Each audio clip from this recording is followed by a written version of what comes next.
শিবপ্রসাদ ওরফে পরশুরামের মুখোমুখি হলো কর্ণ চ্যাটার্জি। কর্ণ চ্যাটার্জি মাথা ঘুরে দিল, পায়ের তলা মাটি ফাঁক হয়ে গেল, মাথায় বজ্র আঘাত পড়ার মতন অবস্থা। পরশুরামকে দেখে সে দুঃস্বপ্ন ভাবতে পারেনি পরশুরাম বেঁচে আছে। তার এত প্ল্যান সমস্ত কিছু শেষ হয়ে গেল।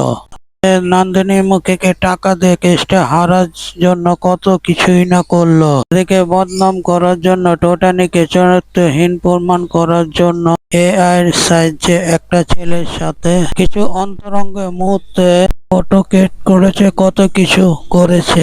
নন্দিনী শুনে অবাক হয়ে যাচ্ছিল, এ মানুষটা এত মহড়া, এত জঘন্য।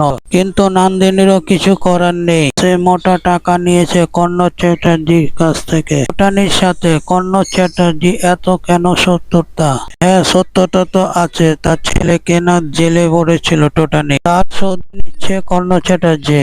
কবির চ্যাটার্জি তার ছেলে, তাকে জেলে ভরেছিল। তার শোধ নিতে টোটানি ছেলে মেয়েকে টিসি দিয়ে দিয়েছিল স্কুল থেকে। এমনকি টোটানিকে বদনাম করার জন্য উঠে পড়ে লেগেছে। কিন্তু এরই মাঝে কর্ণ চ্যাটার্জি মাথা ঘুরে গেল। হ্যাঁ বন্ধুরা, যখন সৌরভ ফোন করে কর্ণ চ্যাটার্জিকে বলল আবার একজন শুট হয়েছে, আবার একজনকে শুট করা হয়েছে, আর পরশুরাম বেঁচে আছে, নিজের কানকে তো বিশ্বাস করতে পারছিল না। তখন কর্ণ চ্যাটার্জি বলে, আমি যত মন্ত্র না দেখছি আমি তত মন্ত্র বিশ্বাস করতে পারছি না। এবার পরশুরাম সাক্ষাৎ দেখা দিল কর্ণ চ্যাটার্জিকে। পরশুরাম কর্ণর গলাটা চেপে ধরল, তুমি সবচেয়ে শয়তান। আগে আমি বিজিতকে শুট করব, তারপর তোকে শুট করব। তোদেরকে আর আমি বাঁচিয়ে রাখবো না। এই পৃথিবীতে তোমাদের মতন কিটকে বাঁচিয়ে রাখলে তোরা এই পৃথিবীটাকে শেষ করে ফেলবে। তোদেরকে আর আমি বাঁচিয়ে রাখবো না।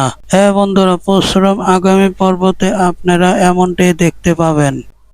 চ্যানেলে নতুন হলে এখনই চ্যানেলটি লাইক দিয়ে সাবস্ক্রাইব করে আমাদের সঙ্গে থাকুন।